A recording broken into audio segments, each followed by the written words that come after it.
That was in May. Yeah, he said that they need to try and work out what they're missing after the German Grand Prix. Well, he's clearly missing some pace and some confidence at the moment. That's Gonzalez on the 71 just ahead, leaving pit lane. This is Kelso diving at the inside of Bertelli. Bertelli's out of the top four at the moment. Kelso's already in it, but Kelso is clearly a rider in a hurry, searching out a low 210 or even a high 209. It's a 210-2.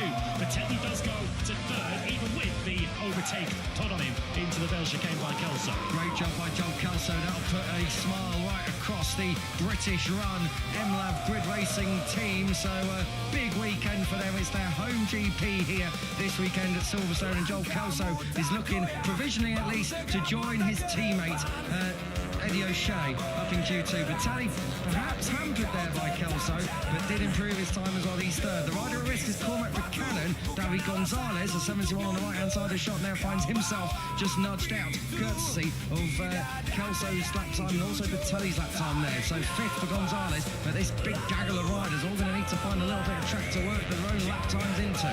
Yes, that Bertelli improvement has relegated Gonzalez out. That's Pini right in the way there in the background there as they went around lockdowns. I think Guido Pini's afternoon maybe that's get even worse. I think he's going to find himself on the wrong side of the stewards as a result of that. If you're on an out lap, it is upon you to make sure that you stay out of the way and you don't delay someone on a hot lap. Let's see if he did hamper Rios or indeed Nicola Carrara. It was one or both of the Reva Cold Snipers team machines that were looking to try and get ahead of Pini. Right, we're getting down to the final minute of this. These guys are just coming through Maggots and Beckett's now, and then they're going to flick it left through Chapel and then down the Hanger Straight where there's a massive opportunity for slipstream. Cormac Buchanan's carrying so much corner speed through this part of the circuit. It looks like the tally is holding him up, but at least he's got a bit of slipstream here. Buchanan, as I said, rider at risk, but he is on an improved lap and just a quarter of a second off what Kelso was able to do a moment ago. Bertelli took a sort of narrow line through Beckett's and it didn't look as if it helped him. You could see Buchanan got a run at him and was swarming all over the back of him. Kelso has jumped out of the way to make sure he doesn't delay anybody. Bertelli a little wide this time through Stowe. Buchanan, as it stands, might well jump ahead of the Italian. This would be brilliant to see Cormac Buchanan moving through into Q2 once again. Qualified 11th last time out. That's Leonardo Abruzzo getting Pini coming through Vale. So they got over the line at least. They have indeed gone over the line. Buchanan improves his time, 2:10.6. So Pini is going to get a lap time, as is Abruzzo, as is David Gonzalez and Sal Miller. They were the guys who were a little bit late coming out of pit lane, but the thing is, Pini's now got Leo Ramersdorfer. Danish has gone into the 209s, and that is a cracking lap time, the first and only 209 of this session thus far. So back in Danish, I think we can safely say he is going to be through into Q2. So there are now 3 places available, unless someone goes great guns on this one. Pini has cleared Leo Ramersdorfer, but how much time did it cost him through that first sector? He's half a second off, but at the moment, that's not too bad. I'm puzzled by the strategy there, because he's gone out on an out lap. He could have put himself absolutely anywhere to start his time lap, but he's put himself right in the middle of all this track. He could be tracking. He's behind Ramersdorfer, just ahead of Carraro. He's on the left, but under that to Rios at the inside of Gonzalez, who's trying to push himself for hot lap, so he's not going to be dropping out of the way of Guido Pini. The thing is, Pini, it wouldn't be bad if he was half a second off through the first section. He had clear road. He hasn't got any. So through Woodcote, and then he's coming through his second timing point. Where's Pini going to be here? He is still half a second off. So he's damage limitation all the way through this lap so far. Let's see what Pini's got. Gonzalez has been forced out by Rios. Rios needed to do that because Rios, likewise, like Pini, needs to get this lap in. Was that Matteo Bertelli going a bit slow on the racing line? Oh, dearie me, that almost caught Jesus Rios by big surprise there. Coming through Maggots and Beckett's now. Big slipstream opportunity. Lewis down the Hanger Straight. And also significantly is Bertelli, who's sitting 4th at the moment on a 2:10.947. So Matteo Bertelli's rolled out, so he's in no position to defend that 4th. Bertelli up to the knee, so Pini's got the gap. He gets through that. Bertelli up to the knee, so Pini's got the Rios. He goes Pini. The 50 needed to make that move. Rios, he is to give himself a chance. The most he needed to make that. Anyone else on the line to give himself a chance, including Rico. Anyone else might not even be good enough to best, including Rico. This might not even be good enough. Who tells him to get away? This is not a race. This is qualified. He needs to get away. This is not a race. This is qualified. He's not going to go through. Rios goes 7. Those two are going to be having some work. There will be Rios goes 7. With this, those two are going to be having some work. There will be some fasters. With this, you can see between the 55 and the 90. We say this, as you can see, this is what happens when you leave it so nice. We say this so fast it's a bit. This is what happens when you leave what the outcome can be. Fast it's a bit. And this is what the outcome can be. Just say to Guido Pini, you had to save that on his very line. Just say to Guido Pini, you had to save that on his very line. I'm sorry, Guido, I was on a lap myself. Rios will say to Pini, I'm sorry, Guido, I was on a lap myself. Exactly, he's got to go for it. He's Rios has got to go for it.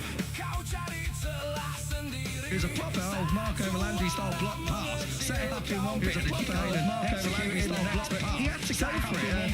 Not many smiles down there in the layer park racing cup. Adrian Fernandez coming up next. Down there in the layer park racing cup. Adrian Fernandez coming up next. 22nd at least. So he will be Germany. 22nd on the consolation because it has been Germany weekend so far.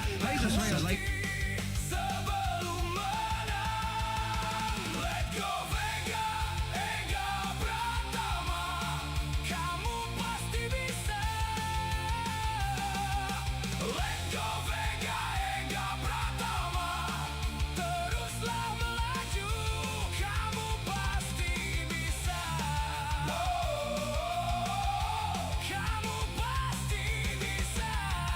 Cormac Buchanan, cracking job by the New Zealander there in third, and Matteo Bertelli, who was dawdling, let's say, going into Maggotts and Beckett's, but was he off the racing line enough? Well, we'll have to have another look at it. Provisionally, he's in fourth, Lewis. Back-to-back Q2 appearances once again for Cormac Buchanan. He had a back-to-back Q2 appearances in Mugello and Balaton Park earlier on in the season, and yeah, it might have taken a little longer than he'd hoped for the Kiwi to start making strides forward, but we are now starting to see those strides for the number 14. Good to see. Yeah, great to see. And he was in points here last year as well. It's obviously a circuit that the Kiwi likes, so Buchanan's moving through once again out of Q1 and into Q2. Other riders to just talk about, if we can, we spoke about Pini and Rios, etc. Katsak Singapong, the very, let's say, fresh-faced Moto3 debutant.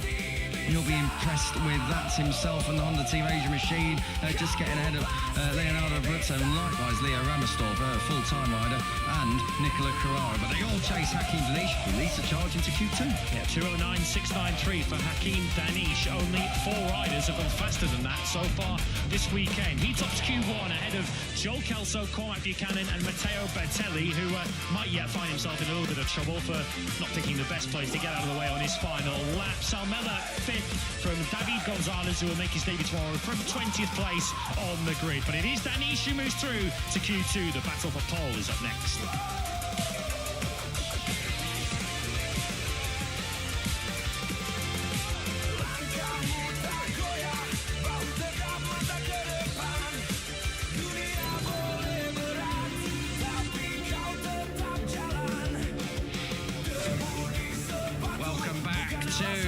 Moto3 qualifying, and this is where things start to get tasty. Q2, the battle for pole position. This is the heavyweight shootout to see who is going to line up first on the grid and exactly how that grid is going to shake out. We are at the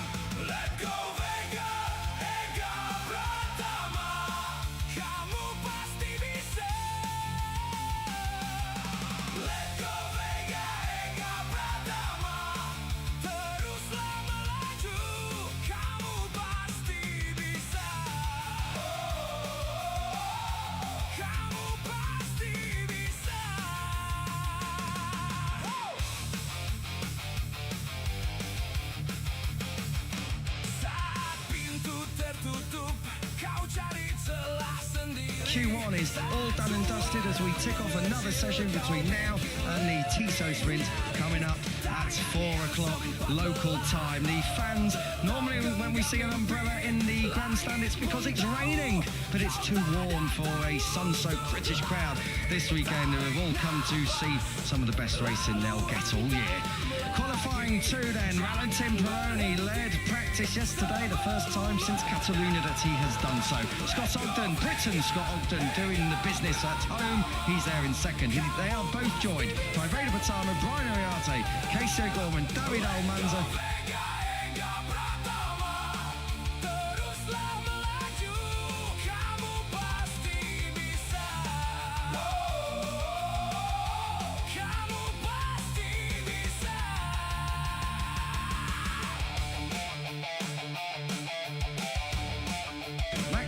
Alvaro Carpe, Adrian Cruz, Joel Esteban, Eddie O'Shea, Marco Morelli, Adrian Fernandez and Ryusei Yamanaka. Those 14 are joined by Hakeem Denise, Joel Kelso, Conor Buchanan and Matteo Vitali. Those 4 were the graduees moving through from Q1 into Q2. I'll come to you in a moment, Lewis, if I can. Let's just head down to pit lane now with Elliot York. Al, what treat have you got for us? Yeah, cheers, Kiko. With Macaulay Webb, there's a British team in Moto3, now with 2 riders in Q2 as well after Joel Kelso's lap time there in Q1. Macaulay, I think you just spoke to Joel. What did he say about conditions and how he's feeling heading into Q2? Yeah, looking into Q2, you know, everyone in here is fast, so I think we'll just get amongst it and see what we can do. We found quite a bit of an improvement from this morning's session, so that's filling us full of confidence going into this Q2 session. On the other side of the box, Eddie as well, busy weekend for him, of course, here at the British Grand Prix, but I'm sure he's enjoying it. How's he feeling? I spoke to him yesterday briefly, he said it was an eyes closed, just all-out lap in practice yesterday, so yes, there's a bit of nerves, but I'm sure excitement as well on Eddie's camp. Yeah, you know, with the home GP, I think all riders naturally do get a little bit nervous. You know, this weekend we're seeing a really mature Eddie, and this weekend it doesn't seem to be bothering him too much. I think, you know, the British crowds cheering him on and having his family in and out of the box, I think is really bringing him along. So yeah, it's great to have him here doing it. What are the realistic goals, Macaulay, for Q2? And then obviously, depending what happens in this session will determine what the race goals are, but what are your expectations? First couple of rows, I guess? Yeah, I think, to be honest, this weekend we probably haven't got the pace that we had.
Fastest lap time came earlier on today, a 2:09.847. Sorry, the fastest time of today so far is a 2:09.847. The fastest time came yesterday, courtesy of Valentin Peroni in practice, a 2:09.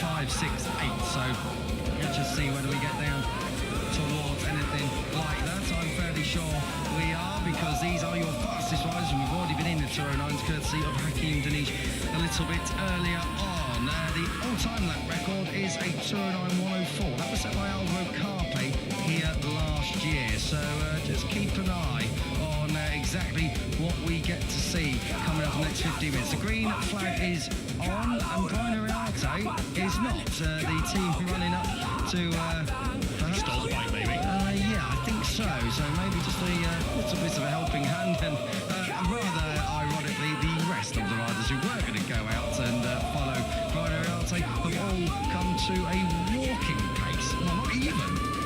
It's when you're ready, boys. So we've got a qualifying session to get up and running. I mean, there'll be some viewers. Moto3 historians will be watching this session thinking, why do we bother with Moto3 qualifying around Silverstone? Because 2 of our last 3 winners of the British Grand Prix in this class, David Alonso in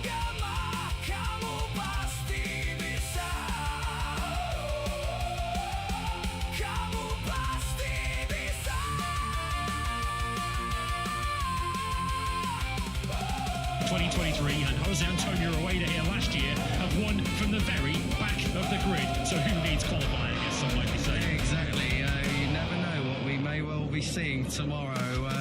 Who needs qualifying? Absolutely true, but it does help a little bit around here. Exactly. It will be... a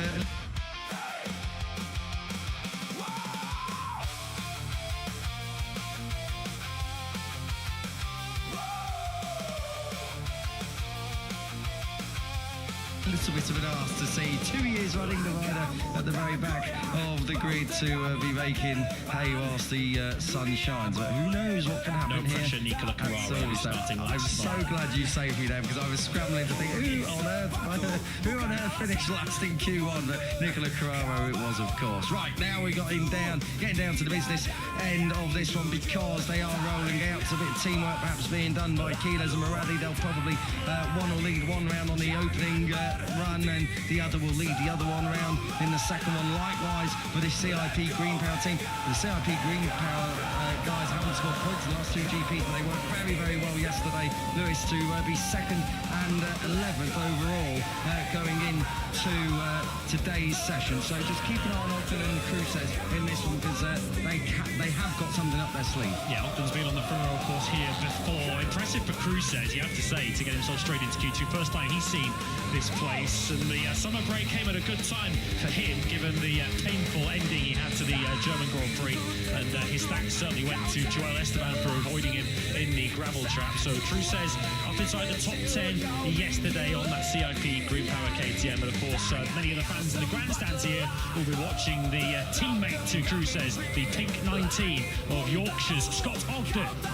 Yorkshire Scott Ogden. Are you from Yorkshire by any chance, Liz? Britain, Scott Ogden, of course, but he's from Doncaster, so both are true. Let's just see what Scoggers has got up his sleeve. I'd love to see Scott Ogden. He's had a front row around here before, hasn't he? So we know he can do it. We know he can live up to the pressure. He just needs to prove himself after what has been a really tricky last couple of rounds. Thinking back to Assen and then Germany, it didn't quite go Scott Ogden's way. As we have a look over, we are looking towards the Baggett's, Beckett's and Chapel complex, the brand new Silverstone Escapades on the right-hand side of that onboard. We were looking at Brian Ariarte, of course, who has been so fast of recent rounds, and he's looking to try and bag a pole position here at Silverstone. We haven't had many rookie winners here at Silverstone. David Alonso was the last by my calculations in 2023, and he did it the hard way, as we said earlier. He did. Ariarte, top scoring rider in the last 5 Grand Prix, even more than Max Keyless, the runaway World Championship leader. And he has all the hallmarks of a rider, doesn't he? That once he starts winning, he's not going to stop winning very often. He's got that kind of air to him. Of course, he's seen a winner through the Junior GP and the Rookies programs, of which he is a champion in both. 3 out of the last 4 front rows have featured number 51 as we take a trip down, not memory lane, but it is pit lane actually on the approach to Vale. It's a productive first 5 minutes. Yeah, that was worth it, wasn't it? Well, we gave it a big build-up and Max Keyless has decided to bail out. I wonder if he's looked over his shoulder to see that just about everyone wants to follow him. I can tell you this is not going to go down well with the Aspar team because they want the track to themselves. It is amazing. We're at the longest racetrack on the calendar and everyone still finds the same amount of small tarmac out there on the track. This is David Almanza now. We know David Almanza needs no toe. He is pretty happy doing the business on his own and setting the lap times on his own. That's what he does all the way through free practice and all the way through practice as well. He's quite happy to just use what he got. He doesn't need a slip machine, doesn't need a toe. Interesting to see and not a surprise to see everyone straight back out of pit lane. Max isn't my strong point, but by working this out, an out lap's going to take 2 minutes, a flying lap another 2, and an in lap another 2. I'm not so sure these riders are going to leave themselves much time to even do a second run after this. I think it is going to be just 1 run, isn't it, Lewis? Because, well, it's going to be more than 2 minutes. I mean, the trip through pit lane's got to be 30 seconds. So it might not look long on TV, but it is a lengthy pit lane here. So that's 2.5 minutes, say, on an out lap. Maybe 2:40, and it's a 2:10 if you pushing on reasonably quickly. So, yeah, you're not going to get many laps out of this at all, which is pretty unsmart. They're going to have to make a decision, I guess, those riders on their time lap. If they think the lap's not going to be much use, they just have to bail at pit lane at the end of their first time lap. Otherwise, they may only get one run at it. Well, Denish's 2:11.2 and Yamaha's 2:11.6 isn't going to be too much of a threat for pole position, I'm sure. And let's say everyone else completely makes a mess of it. Veda ega 2:11.2 as well, just 6,000 slower than Denish. But these guys are now going to really push on in this second lap perhaps. I just wonder sometimes, the Aspar team, because this is not the first time where they really want to play the tactical game and they haven't yet got it right, Lewis. No, they've tripped over their own shoelaces a few times this season, it has to be said. As good as they undoubtedly are, of course, with Keyless runaway championship leader remarkably really fourth in the points at the moment. As Manson now approaches Vale, the CIP Green Power teammates working in tandem behind.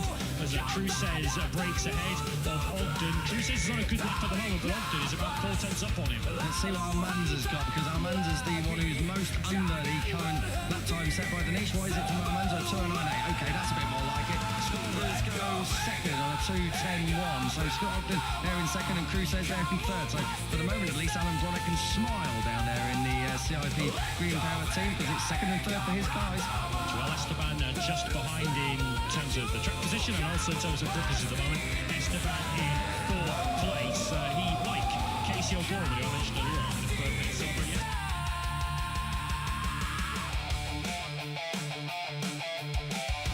Joel Esteban turned 21 yesterday. Birthdays all around, the cake business in this part of Buckinghamshire obviously doing very, very well indeed. The MotoGP is in town. Keyless and Morelli have obviously put the hammer down on that last lap, because they've managed to just about break away from the pursuers. So Keyless and Morelli getting what they want, and that was to be left alone. Also in this lull, Yamanaka's 1.1 off at the moment and on the personal best, but this isn't going to be anything spectacular because he's going into pit lane, as are we. Elliot, take it away. Yeah, no, just a quick update down here. You can see Kelso and Buchanan in pit lane. Obviously, others coming in right now. I know we've got New Zealand and Aussie fans tuning in. They went out on used rubber. Of course, they were in Q1. They fitted early doors for some fresh rubber. So we're going to see what they're made of in the last few minutes. They're just about to head out now very shortly. Tactics-wise, not sure what they're going to do. Are they going to head out alone? Are they going to wait for the riders to come back into pit lane? Not sure. But that's the reason why those two were sat in pit lane a moment ago and still are. Cheers for that, Al, as we get Veda ega across the line. Personal best that time around, he's now into the 2:10, but still a little way off what we're used to seeing. David Almanza is going great guns here. He's just under half a second under his own time, so this would be down towards the 2:09.4, which is getting a little bit more like it. As we see the 22 break for Stowe. Well, KTM pair decided to bail. They came on pit lane, both Uriarte and Carpe, which means that they'll go back out for their final run without a lap time next to their name. Keyless and Morelli are both on so-so laps, which would put them probably on the front row of the grid with Almanza and Ogden. It would be interesting to see if Keyless and Morelli decide to stay with their laps, or whether they decide that it's not good enough and we're better off just go back into pit lane for some fresh rubber. Almanza now into the mid-204s. That is the fastest lap of the weekend so far. Yeah, 2:09.461, so very strong stuff indeed from Almanza, as you say. Fastest lap time of the weekend and just a couple of tenths away from that lap record set by Carpe last year. What's Keyles's opening gambit going to be? What's Morelli's going to be? They're coming through Carpe now and down the straight. Keyless goes third on a 2:10.3, Morelli fifth on a 2:10.5. So they're there, they're in touch, and for an opening lap, that's not a bad one, but they're going to have to go again. And as you said, Lewis, it is one run only now. So if they try and get back to pit lane, they're going to have to do a racing speed lap to get back up to pit lane. But as you pointed out, with the speed it takes to get off the pit lane, you're going to have next to no time to change tyres and get back out there. That was O'Shea getting caught up with O'Gorman into Village and the Loop. O'Shea's first lap has put him on the front of row 3 and 7. Casey O'Gorman at the moment is in 11th place as well. I know we've got a lot of fans looking at Casey O'Gorman, the exciting Irish rookie. This is as close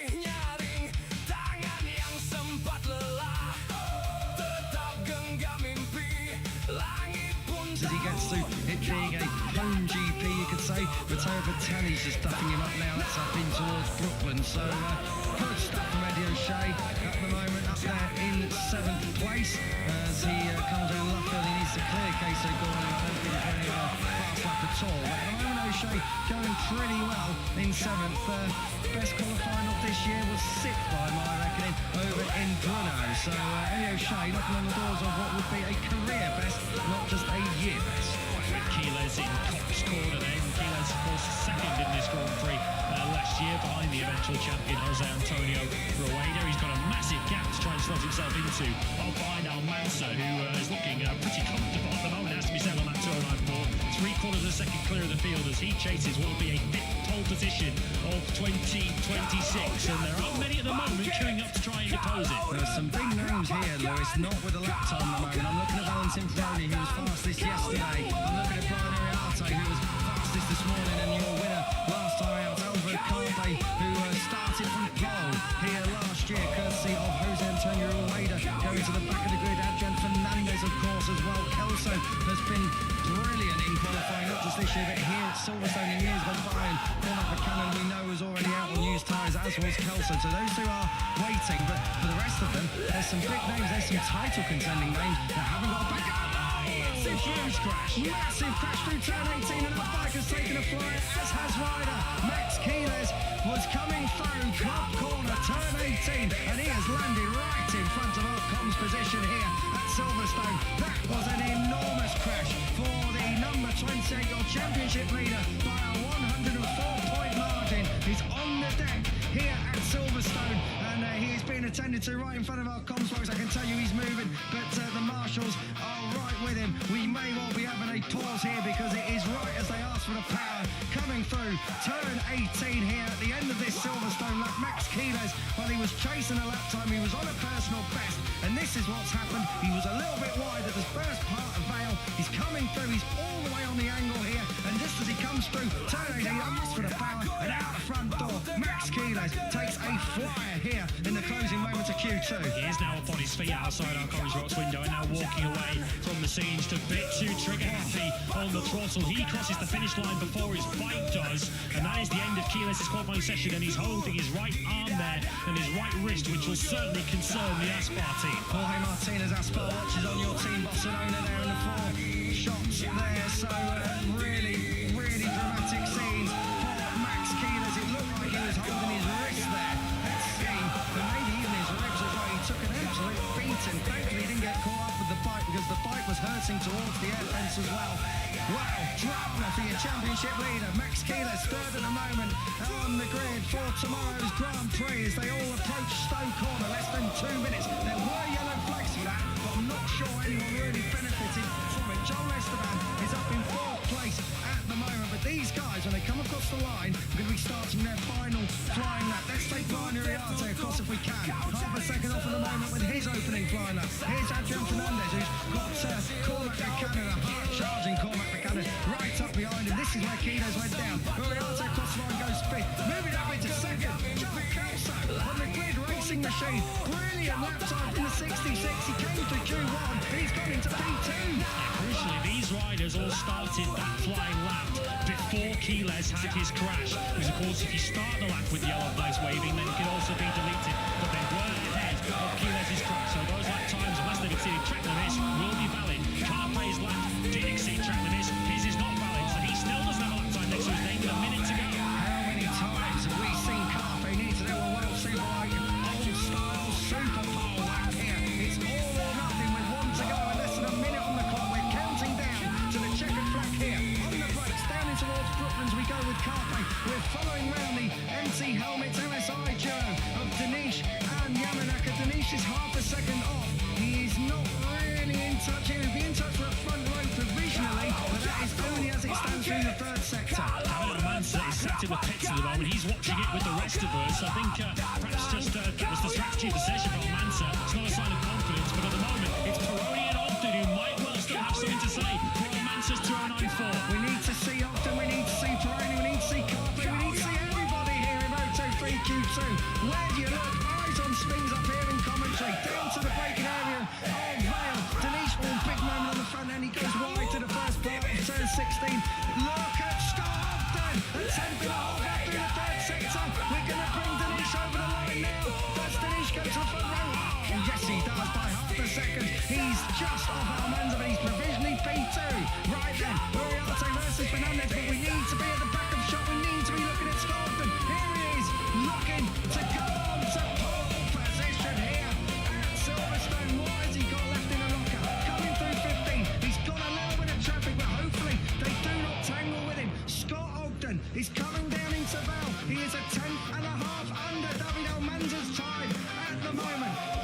is 17, this is 18, go on Ogden, go for it boy, to the line, pole! Britain on pole provisionally, and the British GP, and now he's going to get a massive round of applause in the box, because Alan Bonnet, CIP Greenbelt team are 1-2, but it's Scott Ogden who is on pole position, a fantastic final flying lap, and that is what the British fans came for. Crusade second, Valentin Peroni and Lake Charles third as Bantam hands off the runway altogether. That is what happens when you sit out the final moments of Q2.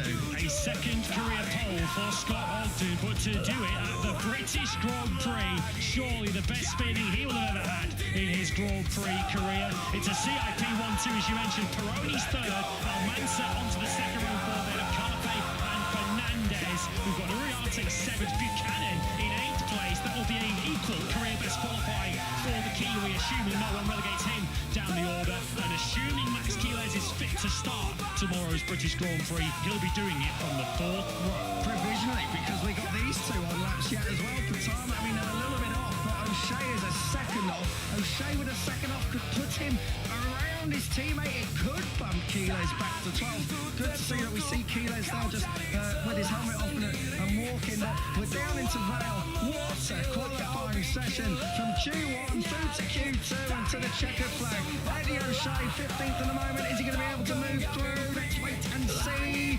Oh, he improves his target off position. We have got a British Grand Prix in Moto3 shaping up to be a belter. A CIP Green Belt 1-2 and Scott Ogden on pole with a 2:09.126, a new lap record, nearly a new lap record, but the fastest time of the weekend. Max Keeles is back on a bike, but it's not his own, and he is hurt. Yeah, he is in a lot of pain there. His head bowed, I think just to sort of hide the pain. A bit of a thumbs up there, but Keeles